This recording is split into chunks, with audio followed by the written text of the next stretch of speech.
Ya vamos a entrar, ¿eh? Buenas tardes, amigos y amigas de la hora de Hurlingham. Primero saludamos a la gente de Hurlingham y después, bueno, a mí me cuesta decirlo, reconocerlo, me da cierto pudor, pero la verdad que nos ven en todos lados. Y nos mandan saludos de Nicaragua, de Guatemala, de Ecuador, de Perú. Ni yo digo, pero ¿qué hace la gente en América viéndonos a nosotros?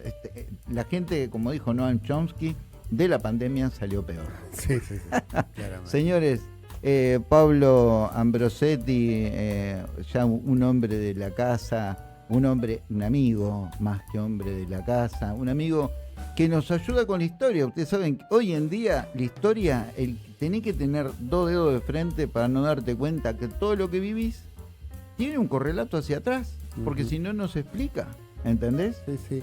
Y él nos ayuda con ese tema. Bueno, ante todo, buenas tardes a vos, Marcelo, y a todos los que nos están mirando en distintas partes de esta gran casa global, ¿no?, que tenemos ahora a través de esta posibilidad maravillosa de la accesibilidad de los medios, ¿no?, audiovisuales.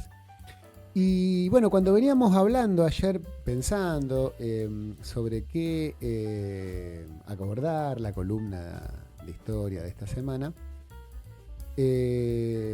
decidimos abordar una noticia que sorprendentemente no fue noticia.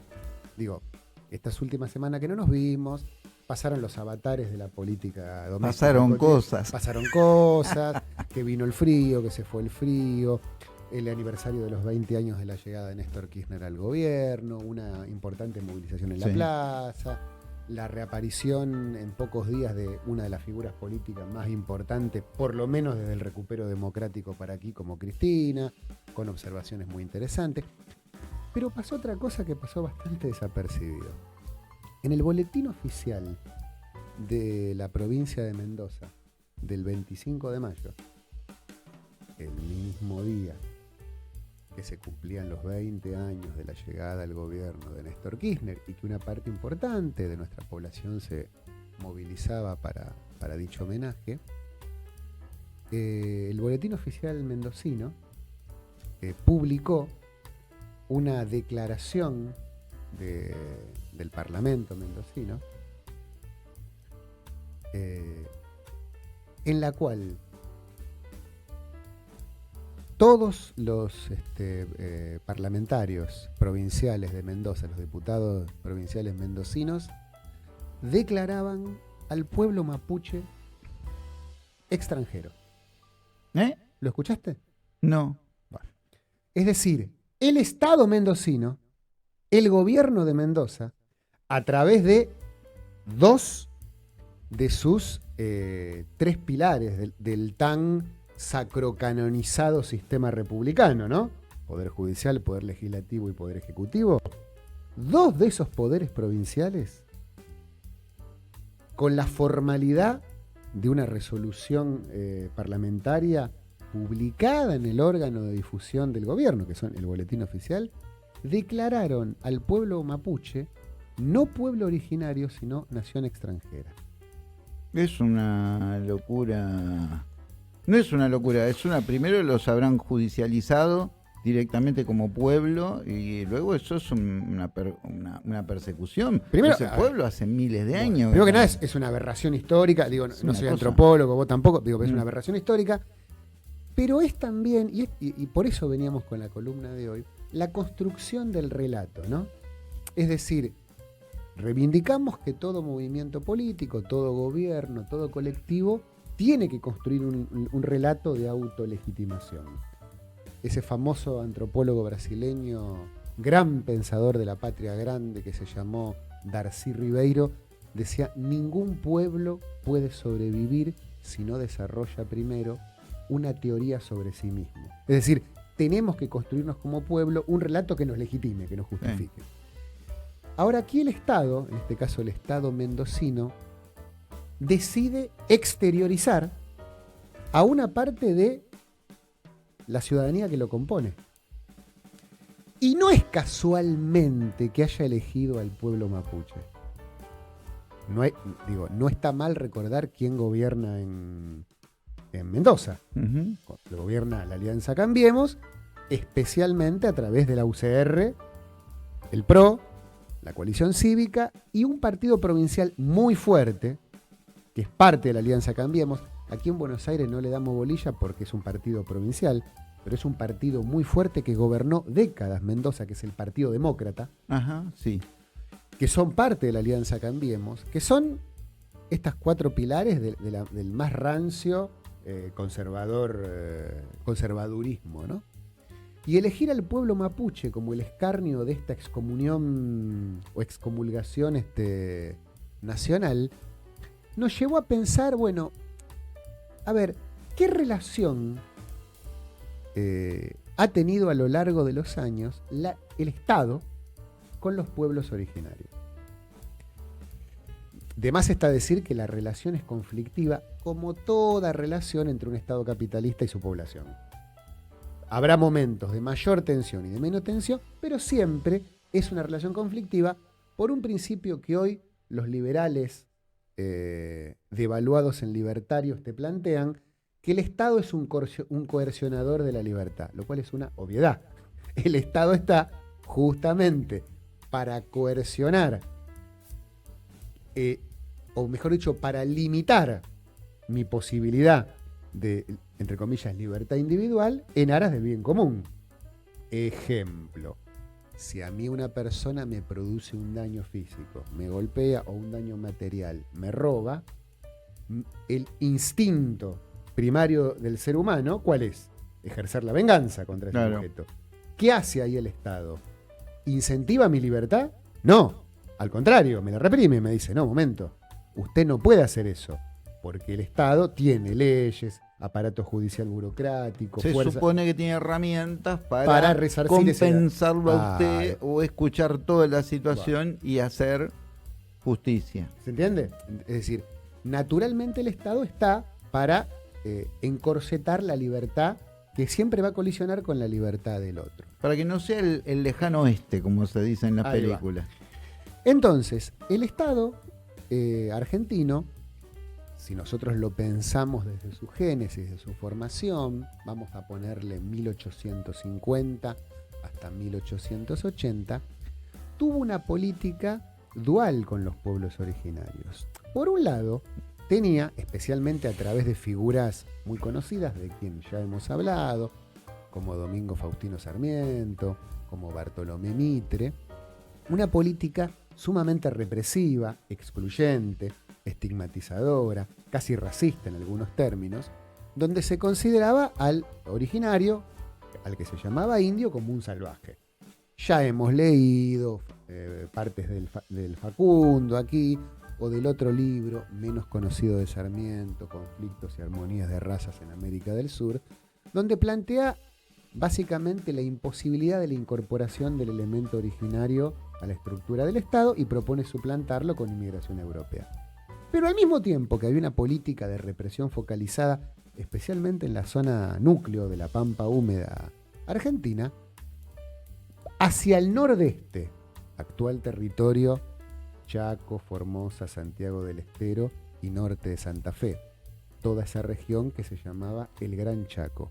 Y hacia el sur, desde el Río Negro, que es más o menos, o Salado, que cruza como la patita de la P de la provincia de Buenos Aires, hacia el sur, esas dos zonas eran considerados, entre enormes comillas, el desierto. Es decir, zonas carentes de todo interés para el Estado Nacional, puesto que el negocio era la exportación de granos y de carnes y de cueros que se daba en la Pampa húmeda, y tanto el nordeste como el sur argentino patagónico eran zonas abandonadas por el Estado Nacional. De hecho, durante la presidencia de Nicolás Avellaneda, que antes de ser un barrio donde estaba Racing Independiente, fue un político, un tipo, fue el gran impulsor del desarrollo de las colonias agrícolas suizas, en todo lo que sería la parte de la Pampa gringa, alemanas, francesas, irlandesas, escocesas, y es el autor de esa famosa práctica defensiva que conocemos como la zanja de Alsina. Básicamente, ¿qué fue? Encargarle a un militar, Alsina, Valentín Alsina, la construcción de un zanjón, enorme zanjón, que marca una política defensiva. Es decir, bueno, los malones de los indios, de los salvajes, le ponemos esta vara de contención, que en lugar de una pared es una zanja, un pozo, y evitamos que crucen para acá. Es decir, evitamos que el desierto nos invada.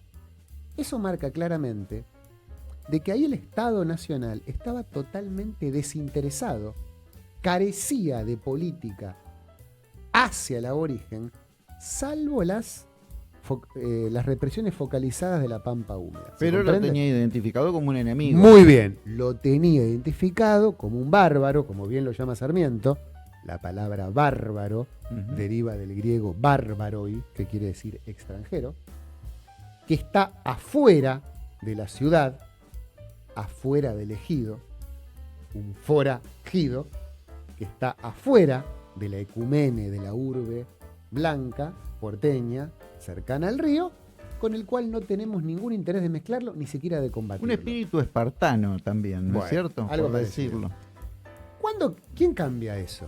Quien cambia eso van a ser, como siempre planteamos, dos elementos. Primero, un elemento macroeconómico de escala global, porque como bien explicara en su famoso capítulo 24 del Capital Carlos Marx, la globalización empieza con Colón. Empieza desde el momento en que Europa se da cuenta que el mundo es una esfera. Y en el momento que se dan cuenta que hay un nuevo territorio proveedor de materias primas, que eran incalculablemente valiosos y que no tenía dueño. La globalización no tiene 10 minutos, tiene 500 años. Claro. Y la globalización en realidad no es otra cosa que la fase de la mundialización del capitalismo como sistema expoliador de las potencias centrales hacia los territorios, llamémoslo así, periféricos. ¿Qué ocurre entre 1870 y 1880, en esos 10 años? Lo que la historia conoce como la segunda revolución industrial. Traduzcamos, se comienzan, especialmente en Manchester, en Birmingham, en Flandes, que queda en lo que hoy sería Países Bajos, ¿no? Sí. Y en Brujas, que sería Bélgica, ¿verdad? El desarrollo de máquinas cada vez más modernas para la producción de ropa. La industria textil era la locomotora industrial europea para esa época. Al poder producir tela de mejor calidad, a más velocidad y a más bajo precio, se necesitaban más que Lana. materias primas. Sí. Y lana y algodón. Y que producía, según los mexicanos, mucha lana. Claro. Mucha plata. El algodón, arbusto de zona cálida y húmeda, ideal para el nordeste argentino. La lana, a través de la oveja y de la cabra, en desiertos y estepas frías, Patagonia, Argentina. Ese nuevo negocio global, que obviamente no iba a ser un negocio del país, sino de los dueños de la tierra, de la oligarquía terrateniente. Más bien. Con un elemento. Ni el nordeste ni el sur tenía dueños blancos. Por lo tanto, ¿qué se produce ahí? ¿Quién cambia la política estatal hacia los pueblos originarios? Y la cambia el personaje que tenemos el triste privilegio de ser quien nombra nuestra avenida más larga, Julio Argentino Roca, que antes de ser un billete de 100 pesos y de ser 2 veces presidente de la República, fue un militar tucumano, ¿no es cierto?, que organizó no una campaña del desierto, porque un territorio vacío no se militariza, se ocupa. Lo que organizó fue una invasión militar a un territorio ocupado por pueblos originarios preexistente a la llegada del Estado Nacional Argentino y de los europeos, ¿no es cierto? Y una lenta pero continua expansión de las fuerzas militares hacia el nordeste, ese territorio del Gran Chaco, con una diferencia fundamental. Como el objetivo en la Patagonia Argentina no era conquistar un desierto, sino crearlo, es decir, vaciar de población la zona de la Patagonia para luego poblarla de ovejas con trabajadores mal pagos chilenos, argentinos o irlandeses y latifundistas británicos, ¿no es cierto? O anglófilos como la familia Martínez de Oz, la familia Miggins, la familia Violcati o la propia familia Roca, que se quedó, nunca hay que olvidarlo, con 2.500.000 hectáreas. Sí, pues para quedarnos. Nos quedamos con un terreno Nos cómodo. quedamos con algo grande y si no me vas con cosas. Ahí hubo un proceso claramente de exterminio. Hay un trabajo muy bueno del año 95 de un antropólogo argentino llamado Martínez Arazola. Es un libro monumental, como de 600 páginas, que se llama Nuestros antepasados los indios, y que él calcula que la población en la Patagonia argentina chilena, pero vamos a decir argentina, Sí. en el momento de la invasión del ejército roquista, era aproximadamente de unas 25.000 personas. Y él calcula en 15.000 los muertos durante la invasión militar roca.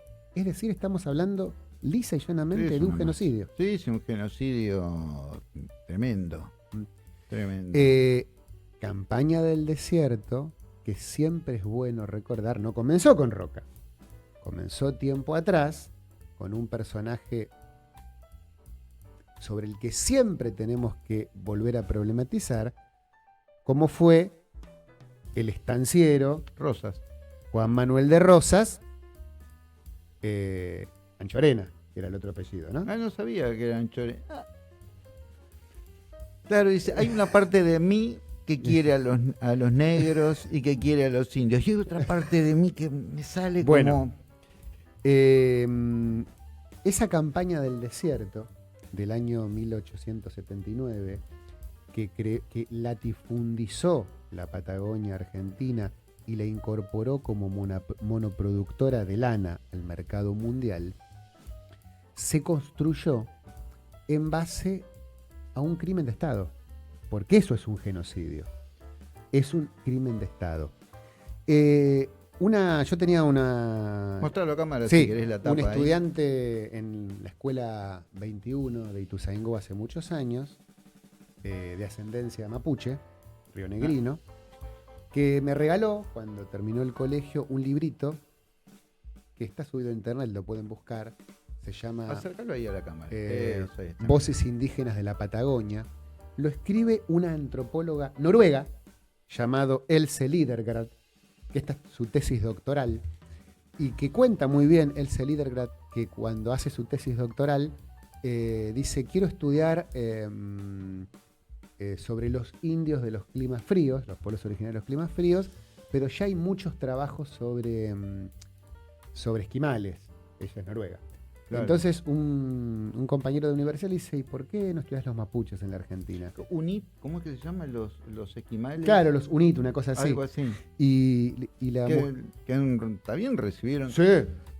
Y la mujer le dice: ¿hay indios en la Argentina?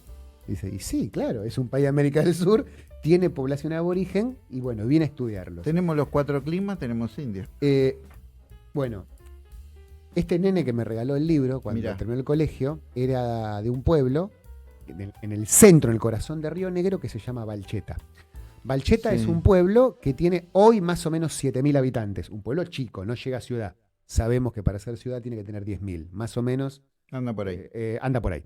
Un pueblo chico, en el corazón del desierto rionegrino. Esta es la placa de la única escuela pública que hay en Balcheta, que dice: el pueblo de Balcheta al brigadier Juan Manuel de Rosas, héroe del desierto. Es decir, el pueblo, cuyo según el último censo, el 77% de la población es mapuche, agradece a quien exterminó a su propio pueblo. Eso no habla mal de los habitantes de Balcheta. Habla mal del Estado argentino como construcción de sentido común. ¿Cómo el exterminado va a agradecer al exterminador? Claro. ¿Verdad? Sí. Yo tengo se me ocurren 1000 cosas para agregar. Lo primero que pensaba, en esta semana, mi pareja está haciendo un curso de cine. Y estuvimos viendo películas australianas. Horrible, el mismo tema. Sí, no. Entonces mostraban películas. Pues yo les voy a dejar el link ahí colgado. Me voy a preocupar en buscarlo.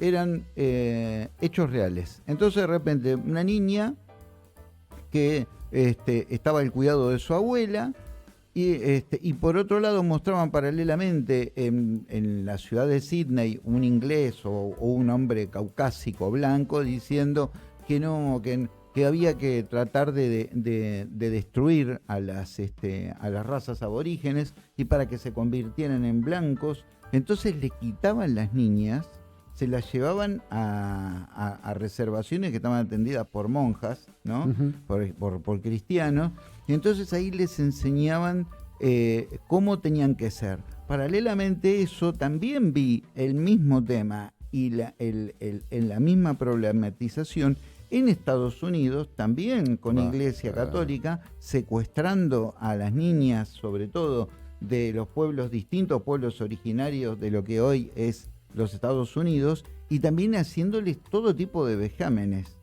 Sí. Y me imagino lo que habrá sucedido en todo lo que es el mundo anglosajón, en Nueva Zelanda y demás, ¿no? La historia tiene la desagradable tarea de evitarnos la imaginación y llevarnos al horror de la realidad material. Luego de producida la invasión y este exterminio, según el antropólogo Martínez Arazola, de 15.000 sobre 25.000 habitantes, barbaridad. que es una barbaridad, Roca, Julio Argentino Roca, futuro presidente de la Argentina por 2 veces, reimplanta la esclavitud en la Argentina, porque lleva a 5.000 de esos varones y mujeres tomados cautivos originarios, que eran seres humanos, encadenados y caminando desde la Patagonia Argentina hasta la estación Retiro, donde el diario La Nación y la prensa publican que se iban a regalar chinas, o sea, indias, e indios a las familias vecinas que los pidieran. Eso se hizo en la sociedad rural y en la Acción Católica Argentina. Sí, señor. ¿Puede ser? Sí, señor. Y vamos a decirlo así, la mesa outlet de los indios que no fueron reclamados por nadie, fueron llevados en tren hasta el nordeste, hasta la zona de Chaco y Formosa. Es decir, a una persona a la que había secuestrado en la Patagonia Argentina, ofrendado como esclavo, nadie te la había comprado, la mandabas en tren a una provincia tropical. ¿Por qué? Porque la lenta expansión del Estado Nacional sobre la zona del nordeste se hacía con ocupación militar, pero sin exterminio de los pueblos originarios. ¿Por qué? Porque como el negocio en esas horas era la tala del quebracho para la construcción de las vías y la plantación y cosecha de algodón, no ibas a conseguir un inmigrante europeo que venga a hacer eso. Claro, porque aparte hay que recordar hacia atrás por qué llegan los negros a América. Claro. Si los negros llegan a América, los negros africanos secuestrados de su lugar, llegan porque los españoles le habían dado una vida tan horrible que morían y se morían como si fueran moscas. Los pueblos originarios de Los acá. pueblos Claro. originarios. Entonces se ve que los tipos dijeron, pará, no vamos a hacer la misma, porque ahora seguro que a esa época ya estaría cerca de que no hubiera más permiso de traficar negros. Claro. Entonces dijeron, pará, no valen nada, porque ni siquiera te los vendían. Claro. Es decir, valían menos que un negro africano. Claro. En su momento. Pues te los regalaban y decían, toma, llévatelos, Ujú. aprovechalos para trabajar. Una cosa horrorosa, Sí. cosa espantosa. A ver, por eso, hoy la provincia de la Argentina que tiene más población de descendiente mapuche es Santiago del Estero. No sabía eso.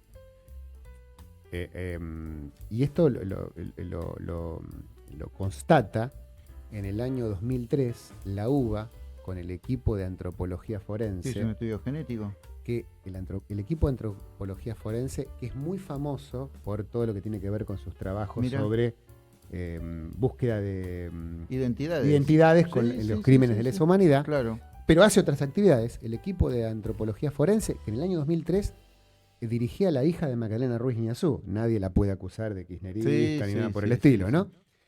hizo un estudio con el Banco de Sangre de la Cruz Roja y estableció que el 53% de los argentinos tenemos genes indígenas. 53. Y el 22 genes africanos. Yo obviamente que no voy a tener problemas conmigo mismo y tampoco voy a tener problemas con él, pero me pregunto, la televisión argentina, esa tan grandiosa, que en vez de tener esta cueva como la que tengo yo, tiene medios y tiene esos programas que dicen andamos por el camino y salimos a caminar por allá y te mostramos qué lindo eso. ¿Por qué me tengo que venir a enterar yo que mi amigo me anoticie de cosas que la televisión en sus cosas extrañas cuenta cualquier cosa menos la verdad? Porque yo no tenía ni la menor idea de eso. Sí, sí. Y aparte otro tema, ¿no? Por eso vuelvo a decirte, por el estudio que hace el equipo de antropología forense con la UBA en el año 2003, se puede establecer que la provincia de Santiago del Estero, si bien es quichilingüista, o sea, es quichuista, habla en quichua, que es un idioma de la región hacia el norte, antropológicamente es la provincia con más presencia de descendientes de mapuche. Y esto nos podemos dar cuenta porque los mapuches son un pueblo que tienen una característica antropométrica muy rara, que son dolicocéfalos. Traducción, el cráneo, a diferencia de otros pueblos, no sé, los indoeuropeos o los asiáticos, lo tienen achatado en la parte de lo que sería la nuca. Claro. Y eso es una característica genética residual en el buen sentido del término, que explica la presencia de antepasados mapuches en una provincia de idioma lingüístico. Lo interesante es que poco tiempo después de este genocidio, de esta apropiación territorial y de este gran negocio para las prósperas familias argentinas, con quedarse con la tierra gratuita de la Patagonia y del nordeste argentino. Aparte de un negocio redondo, por eso han hecho tanta plata, y vos decís, por eso hay 700 mil millones de dólares argentinos afuera, se han hecho plata a lo perro, iban con vacas arriba de los barcos a Europa. Entonces, si te regalan la tierra y además te regalan mano de obra, claro, es decir, tenés que ser muy inútil para no hacerte hiper rico. Bueno. Ahora, mirá qué interesante. Poco tiempo después, en el año 1904... Ahora necesitas una fila de jueces, ¿no? Como pasa hoy en día, para defender esos privilegios y esos intereses, ¿no? Ya vamos a llegar a eso. En 1904, segunda presidencia de don Julio Argentino Roca, decide ver qué otro negocio se puede hacer en el Chaco que se le estén perdiendo. Claro. Es decir... Loco, ¿qué hay? Sacan la cuenta, lógicamente, de que el quebracho si tarda 100 años en crecer, pero tardan 1 hora en cortarlo. Por lo tanto, es un negocio que más tarde o más temprano se va a agotar. Y si entonces, no lo hago yo, lo hace otro. Bueno, entonces mandan a un médico catalán, muy estudioso, a hacer un estudio sobre la región del Gran Chaco, a ver qué negocio se puede hacer ahí. Ese médico catalán, que hoy... hay un pueblo cordobés que lleva su nombre, se llamaba Juan Vialet Macé. Me suena. Era catalán, pero también era socialista el tipo. Y era médico sanitarista, uno de los primeros recibidos en Europa. ¿Y cómo se equivocaron? Por esas ironías que tiene la historia. Y lo mandan a Juan Vialet Macé a hacer un estudio, que Juan Vialet Macé tarda más de 1 año en hacerlo, recorre todo el norte argentino, escribe 3 tomos de 1400 páginas cada uno, o sea, un estudio serio, que luego lee, no las 5000 páginas, lee un resumen frente al Congreso de la Nación, con Roca presidiéndolo, y le dice, entre otras cosas, lo siguiente. A ver. Paso a leer lo que le dice Juan Vialet Macé a Roca. Me fijo en primer término en lo que ustedes llaman el indio. Porque el indio, es el elemento más eficiente del progreso e importante para toda la región del Chaco. Sin indios no hay ingenio azucarero, ni algodonal, ni se plantará maní, ni se podrá hacer nada importante. Si los propietarios, hacendados y dueños de tierras del Chaco miraran a este asunto con el mayor y el más crudo de los egoísmos, serían humanitarios, aunque sea por egoísmo, y cuidarían a los indios, siquiera por reconocerlos insustituibles, para labrar sus propias fortunas. Pero tengan seguro que no habrá estanciero que trate con justicia al indio si no hay una ley que lo obligue a hacerlo. El indio es naturalmente bueno y manso, tímido con la timidez de 300 años de persecución, sin el alivio de una sola victoria en su historia, acobardado por el continuo desastre al que lo hemos llevado, de haber sido cazado como una fiera, como un animal salvaje, y sin derecho a radicarse en ningún lugar. Ustedes le piden al indio las mismas virtudes de las que ustedes carecen. Me imagino Roca cuando escuchó esto, lo miraba el tipo y le hacía así, y hacia su derecha, obviamente, llamaría a un secretario y le dice, ¿escribió esto él? ¿Y cómo se nos escapó? Por eso ¿Quién me lo trajo esto? Por eso debo decirles, honorables miembros de esta Cámara, no es importante la colonización europea en nuestro Chaco. Alcanza con dignificar el indio, porque un indio no vale un colón europeo, vale 3.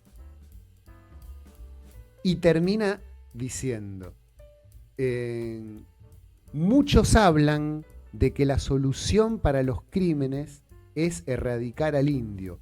Puedo asegurarles que hay delitos en Londres, en París o en cualquier ciudad europea. ¿También de ellos los van a culpar al indio? Y termina diciendo, cuando se entrevista con el dueño de un ingenio azucarero, sí, al que llama San Martín del Tabacal.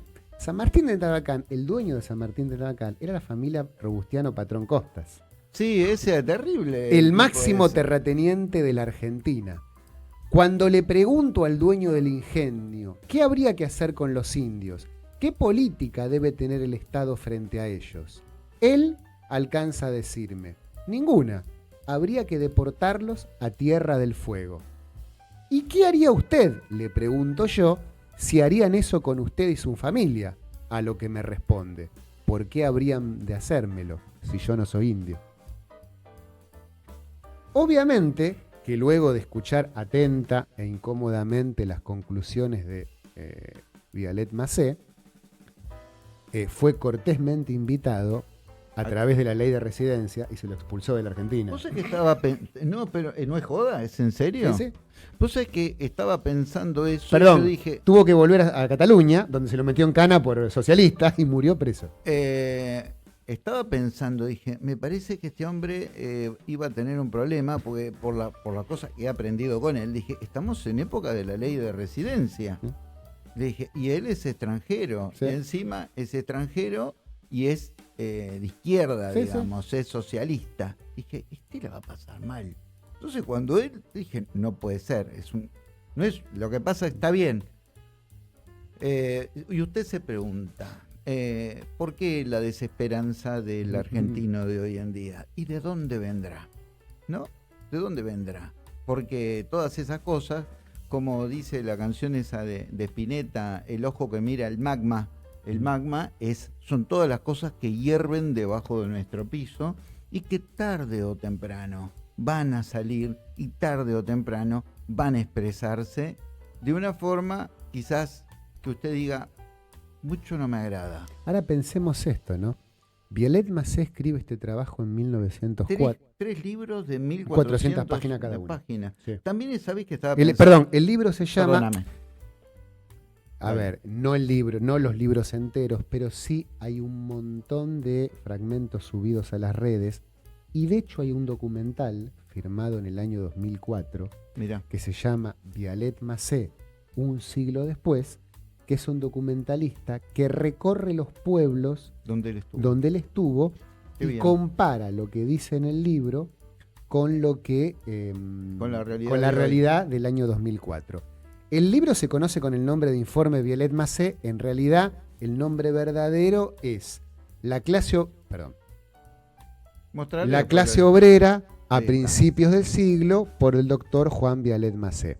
Es un libro que resumido se explica y hay muy bien. Está muy bien hecho en las redes y de hecho, vuelvo a decirles, está el documental de distribución gratuita subido a YouTube, que es muy bueno para ver. Pero voy a esto. Este libro, este informe que él escribe en 1904, se da en el proceso de lo que el antropólogo argentino Gastón Gordillo, especialista en el tema del Gran Chaco, de hecho su tesis doctoral, él la publica en el año 2008 y se llama En el Gran Chaco, donde cuenta toda la historia de esa región argentina y especialmente del vínculo de la familia Patrón Costas y del ingenio San Martín del Tocalmal, San Martín del Tabacal con las poblaciones originarias de la zona.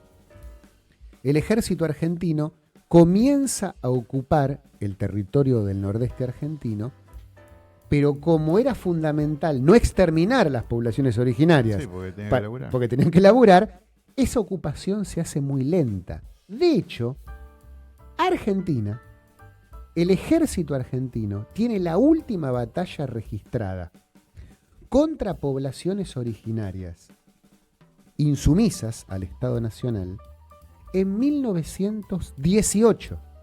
No sabía eso tampoco. En la localidad de Sombrero Negro, que queda en Formosa sobre el río Pilcomayo, Ujú. el límite con el Paraguay, durante el gobierno de Hipólito Yrigoyen. Eso no me extraña por lo de la Patagonia Es- rebelde. ¿No? Hipólito Yrigoyen quien termina la conquista del desierto. Y no lo digo para invertir tiempo y energía en agravios retroactivos a una persona que ya pertenece a la historia y que ya abandonó este mundo, sino para ver lo complejo que es la historia. De hecho, durante el gobierno de Hipólito Yrigoyen, durante el gobierno de Alvear, sucesor de Yrigoyen, se va a producir la famosa masacre de Napalmí en el actual territorio chaqueño. Escuché que después de no sé cuántos años 80 años tardó el salió Estado el argentino. juicio. 1922. En 1922, en Napalmí, una población chaqueña de origen piagalá, Ujú. mal llamados tobas, pero bueno, es de esa región, trabajaban en un ingenio azucarero y tuvieron la desagradable idea de exigir a través de uno de sus caciques, que a la vez era un chamán, una especie de líder religioso, que se los trate mejor y que se les empiece a pagar con dinero y no con vales de proveeduría para cambiar dentro del almacén del propio propietario. Técnicamente, si bien no estaba organizado con un concepto de clase, hicieron una huelga. Claro. Técnicamente fue eso. A lo que el propietario del ingenio decidió directamente recurrir al interventor. Chaco no era provincia, era territorio nacional, con un interventor designado por el presidente. Y el interventor, también radical, designado por el presidente, Llamó al ejército. llamó a la incipiente Fuerza Aérea Argentina, que fue el primer acto de la aviación de guerra de nuestro país. Disparar desde el cielo, provocando casi 600 muertes. Usted ve que esa costumbre no se les quitó, porque No. después en el 55 la repitieron. Bueno, esa masacre de Napalmí, de la cual hubo sobrevivientes, hubo que esperar hasta el año 2010, repito, hasta el año 2010, cuando la justicia chaqueña, no la federal, y el actual gobernador de Chaco, que era gobernador en esa época, Jorge Capitanich, declarara la masacre de Napalmí crimen de lesa humanidad e indemnizar a los descendientes de las víctimas. Otro hecho menos conocido, muy poco conocido, se va a dar también con un personaje que no lo hacemos como para ponerle agravios retroactivos, sino para marcar lo complejo de la situación. Se va a dar al poco tiempo de asumir el primer gobierno Perón. Perón asume su primer gobierno el 4 de junio de 1946. Y en la localidad de Abrapampa, que es la localidad más al norte de la Argentina, límite entre Jujuy, Salta y Bolivia, y uno de los puntos más altos a nivel del mar de nuestro país, aquellos que hayan visto esa entrañable y bellísima película de los años 80 llamada La Deuda Interna, está filmada esa película en localidad de Abrapampa, localidad Coya, donde su población son de habla quichua, de habla aymara principalmente, y de nación Coya, entre comillas. Se enteran, tiempo después, de que había un nuevo presidente en la Argentina. Y que ese presidente ayudaban a los pobres. En referencia a Perón, claramente, claro. ¿no? Bueno. Vamos a verlo. Los indios, o mal llamados indios, que no habían votado, porque es después del primer gobierno de Perón cuando el Estado Nacional comienza a hacer un censo y a repartir documentos, es decir, a ciudadanizar a las poblaciones originarias, toman la decisión de venir a Buenos Aires para entrevistarse con este presidente que ayudaban a los pobres. Había un histórico reclamo en la comunidad de Abrapampa porque había un terrateniente, ¿sabemos de qué apellido? No, a ver. Patrón Costas. Pero... que se estaba quedando con las tierras ancestrales de los pueblos originarios. Es una acusación injusta, bueno. Pobre hombre. Obviamente, ¿a quién le iban a reclamar? ¿Al comisario, que era del estanciero? ¿Al cura, que era del estanciero? Por lo tanto, comenzaban a haber un malestar. Y comienzan a vincularse extrañamente con un militar que se llamaba Berto Lasco de apellido, que era de la línea, vamos a llamar así, nacionalista, cercana a Perón, a quien no conocía. Y entonces este hombre comienza a evaluar la posibilidad de que no, sí, convence a la población originaria. Vamos a llevarlo. Y se organiza lo que se llamó, un hecho absolutamente poco estudiado y desconocido, el Malón de la Paz. 2.000 kilómetros a caballo, desde Abrapampa. Mamita. Armados con cusquenas, pincuyos, con sus ropas tradicionales. Más de un centenar, especialmente de hombres y niños, algunas pocas mujeres, hicieron ese recorrido cuasi místico, cuasi religioso, desde la frontera más norte de nuestro país hasta llegar a Plaza de Mayo, a la que llegaron el 3 de agosto de 1947 para entrevistarse con Perón. A la llegada, y esto es conflictivo, pero hay que contar lo que pasó, no para agraviar a nadie, sino para incomodarnos como sujetos históricos y políticos. La primera respuesta del gobierno es escoltar con la guardia policial a los recién llegados al hotel de inmigrantes. En la aduana, en el puerto. En el puerto. Llevar a una población originaria a un hotel de inmigrantes es por lo menos un incómodo giro irónico del destino. Luego, General Perón se reúne primero con el capitán Bertolasco, el militar que los había traído, para anoticiarse de la situación. Para saber de qué se trataba. De qué se trataba el problema. Bien. Ante eso, justo es decirlo, Perón recibe a una comitiva el 17 de octubre del año 47. Mirá. Los hace subir al balcón de la Plaza Rosada, de la Plaza de Mayo, de la Casa Rosada en la Plaza de Mayo, sí. En un acto muy poco pensado, les pide a los Collas que armen 2 equipos de fútbol y los hace jugar antes de un River Boca en cancha de River. Un partido de pueblos originarios, un partido de fútbol de pueblos originarios. ¿Se entiende, no? Sí. Bueno, como una suerte de número vivo. Seguro que no fue una idea de él, porque uno tiene que pensar para ser ecuánime, sí. Decir, hay 2 cosas ahí que uno empieza a pensar. Primero, llegan a la ciudad de Buenos Aires. La ciudad de Buenos Aires no creo que por el hecho de que Perón fuera presidente haya dejado de ser hostil. No, ni mucho De menos. ninguna manera. Entonces, cuando las fuerzas policiales de la ciudad de Buenos Aires, con su tradición represiva, vieron llegar pueblos originarios, dijeron, vamos a causarle un problema al gobierno. Es lo que yo opinaría, ¿no es cierto? Luego, gente que es más papista que el Papa... Sobra en todos lados. Sobra en todos lados. Entonces, claro, si Perón y Evita recibían a todo el mundo, hacían fila. Sí, claro. ¿Por qué no lo iban a recibir? Aparte, entre la gente humilde que recibían a diario, mucha gente es descendiente de distintos pueblos originarios. El propio Perón entre ellos. El propio Perón entre ellos, una madre mapuche, ¿no es cierto? Como vos contaste acá, y eso siempre me trajo a pensar cadena de cosas. Perdón, si la cámara me toma, acá está la foto del diario La Hora de la época. No es La Hora de Hurlingham. No, se llama La Hora de la época. La época, perdón, de esos años, donde está el seleccionado Coya que jugó el partido el 15 de agosto antes de un River Boca.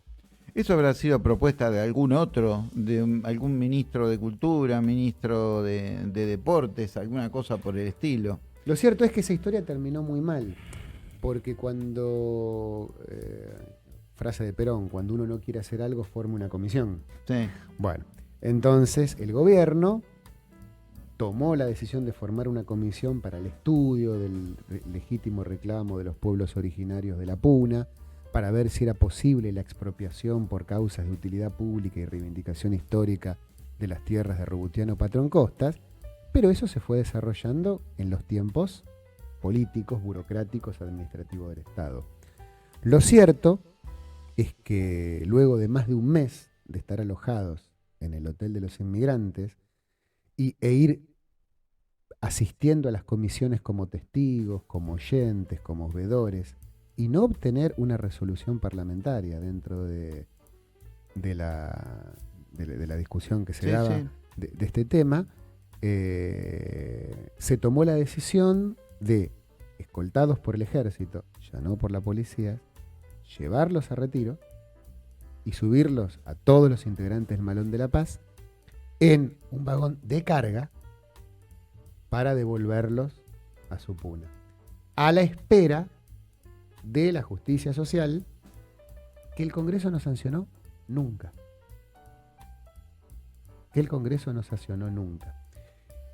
Este hecho, vuelvo a decir, marca lo complejo de la historia argentina y lo complejo de nuestros grandes hombres y mujeres de la historia argentina, y que no los podemos mirar con un solo ojo, lo tenemos que mirar en su dimensión humana, en su fragilidad humana, en su contradicción humana, y en entender que también los derechos son siempre una conquista, y el Estado, por más que esté en manos del más sensible de los gobiernos populares, tiene los límites que el propio sistema y modelo estatal, que es el modelo y el sistema capitalista, pone a esa reparación histórica. Porque el mismo gobierno, el primer gobierno de Perón, que dignificaba masivamente a hombres, mujeres, trabajadores, niños y ancianos, encontraba un límite en la posibilidad de expropiar a un terrateniente para reparar una justicia cometida contra los pueblos originarios de hace más de 300 años. ¿Por qué? Porque abría una puerta para posibles conflictos en distintas partes del país. Y ahí, entonces ya no estabas hablando de justicia social, sino estabas hablando de una especie de revolución social. Y eso, naturalmente, tiene que llevar a un conflicto interno. Claro. De hecho, va a haber que esperar hasta 1994, cuando se reforme la Constitución Nacional, y la Constitución Nacional, en el artículo 17, en el artículo 75, inciso 17, diga que el Estado reconoce la preexistencia étnica y cultural de los pueblos indígenas argentinos. Deberá garantizar el respeto a su identidad, el derecho a una educación bilingüe e intercultural, reconocer la personería jurídica de sus comunidades, y la posesión y propiedad comunitaria de las tierras que tradicionalmente ocupan y regular la entrega de otras tierras aptas y suficientes para el desarrollo humano. Ninguna de ellas será enajenable, transmisible, ni susceptible de gravámenes o embargos, como así también el Estado deberá asegurar su participación, la de los pueblos originarios, en la gestión referida a los recursos naturales y a los demás intereses que los afecten. Eso dice, nuestra Constitución en el artículo 75. ¿Saben lo que dice la Constitución actual en el artículo 17? Que el Estado argentino fomentará y priorizará la inmigración europea. ¿De qué año? De vuelta. La actual. ¿La actual sigue diciendo eso? Nuestra Constitución, en su artículo 17, dice que el Estado fomentará y priorizará la inmigración europea. Ese artículo que vos leíste recién del año 1994, digo yo, prima facie, me estaría generando una contradicción muy fuerte con el decreto o ley sacado por la provincia de Mendoza, que me parece.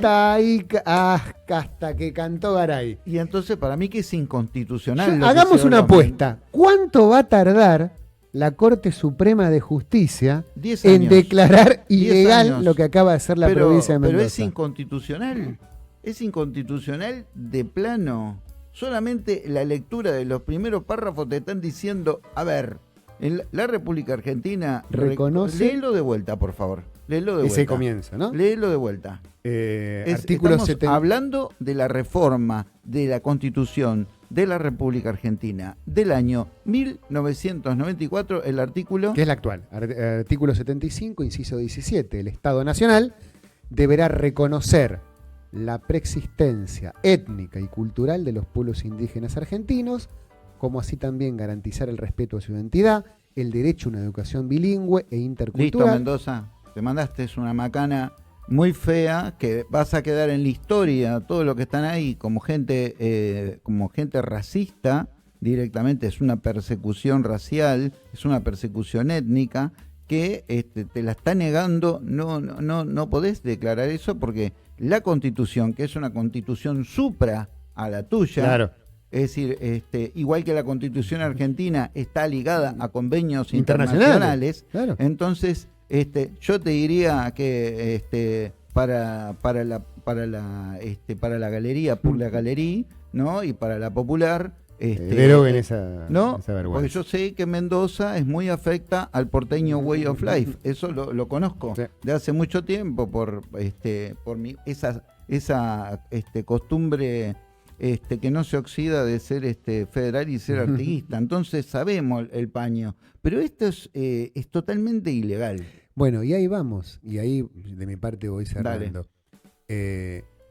¿Realmente nos imaginamos que ante un hecho de tamaña gravedad como la que acaba de hacer la legislatura mendocina, intervenga la justicia federal o intervenga la Corte Suprema de oficio a decir, no, momento, esto es inaceptable, esto es inaudito, no puede ser que una provincia desconozca la Constitución y llame extranjeros a los propios habitantes de su país?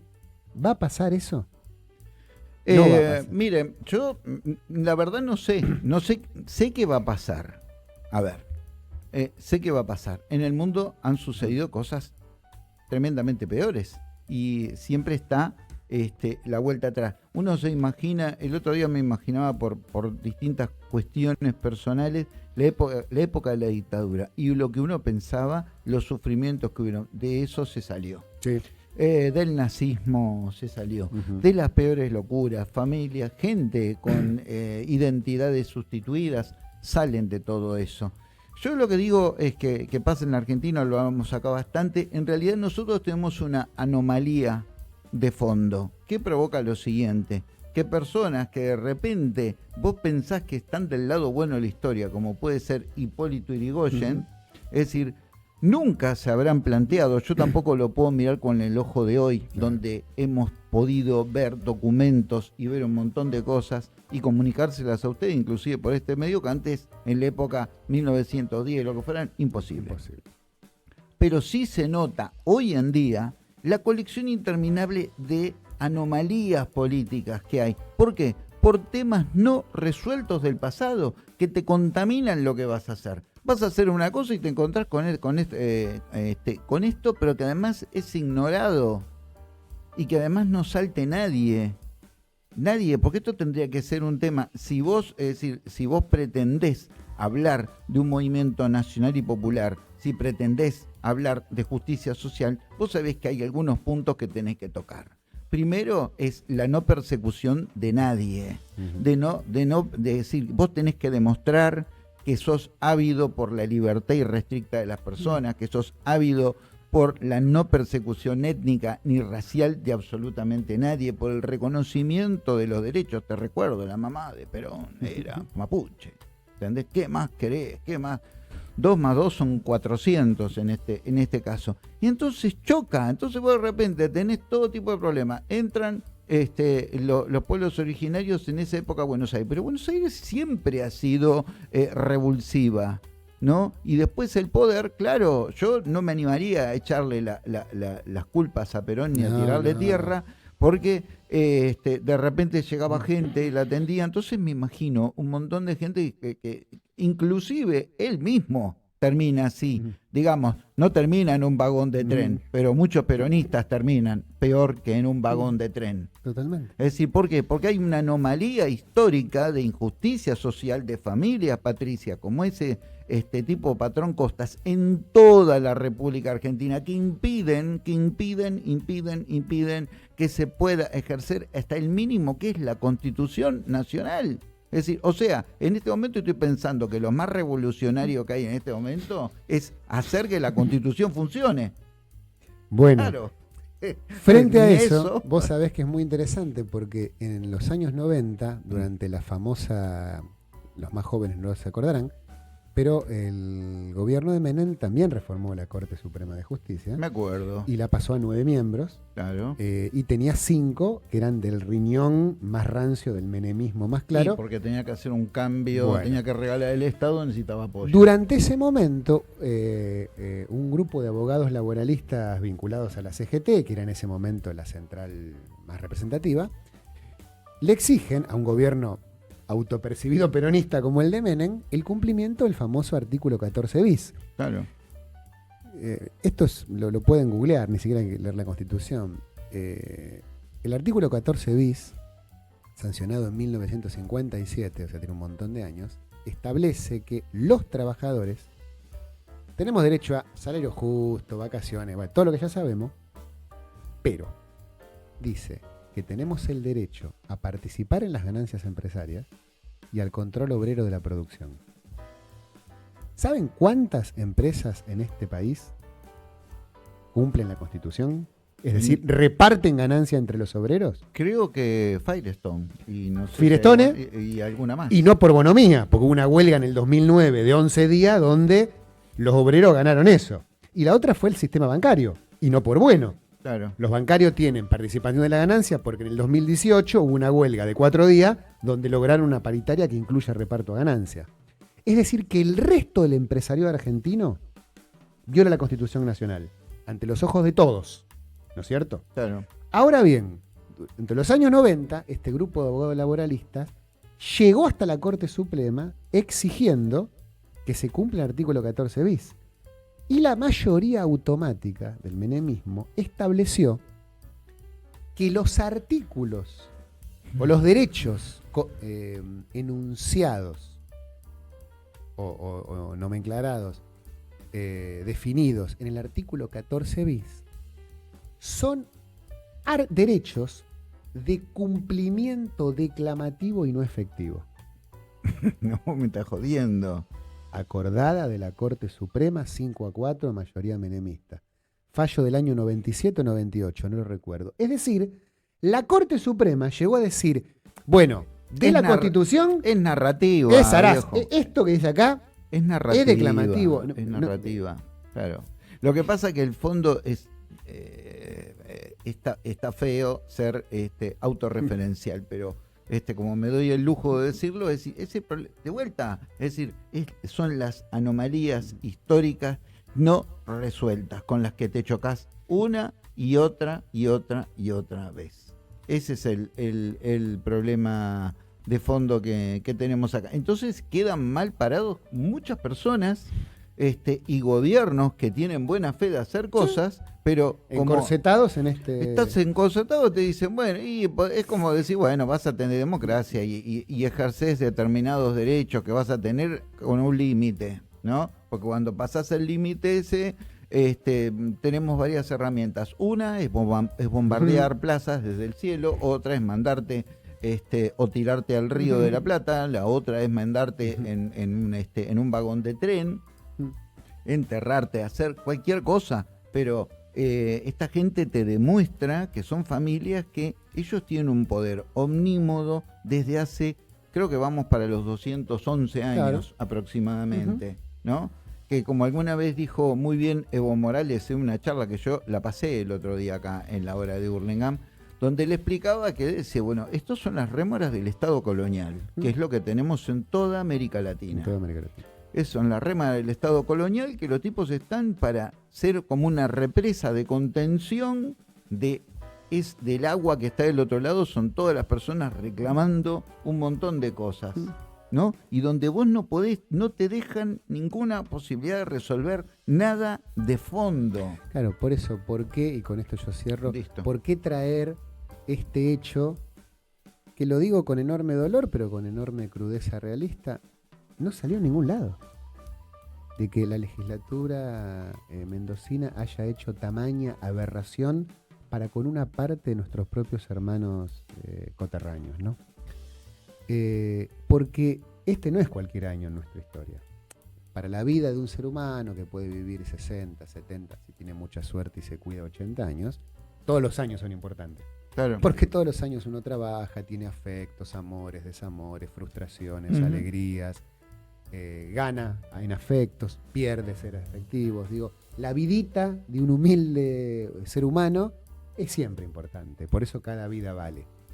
Y por eso la vida tiene que completarse con los otros y en función de los otros, ¿no?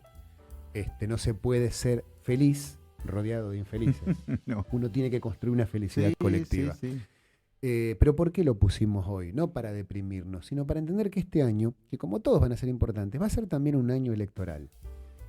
Y no es casual que en un año electoral, una provincia próspera e importante, que es uno de los bastiones de la derecha argentina, haya tomado como propagandización de su discurso político este hecho de la clandestinización, la desterritorialización, casi la reedición declamativa de la ley de residencia para con los pueblos originarios y especialmente con los mapuches. Entonces, cada vez que nosotros entramos en un debate político y ese único día, cada 2 años, donde un multimillonario de Nordelta y un cartonero de la Ferrere valen lo mismo, porque los dos hacen una fila en una escuela pública y votan una vez, un día, cada 2 años, todos valemos 1. Bueno, hay que aprovecharlo en defensa propia. Y la discusión termina siempre siendo la misma. El mantenimiento de miserables privilegios de las minorías parasitarias y privilegiadas, o la construcción, con idas y con vueltas, con aciertos y con errores, con marchas y contramarchas, de derechos colectivos para las grandes mayorías. ¿Vio? Para esto sirve la historia. Para meter el dedo en la llaga. Para meter el dedo en la llaga. Por eso, hábilmente, el gobierno de la ciudad de Buenos Aires intenta suprimir la enseñanza de la historia, dice, porque después yo no quiero tener estos problemas de tener un viejo pelado y un pelado joven que estén hablando y mandándome al frente, pero válgame Dios. Nos vamos. Hasta la próxima. Con toda esta cosa, ¿qué le va a hacer? Discúlpenos, suerte que no es fin de semana, tiene 2 o 3 días como para salir de todo esto. Hasta luego.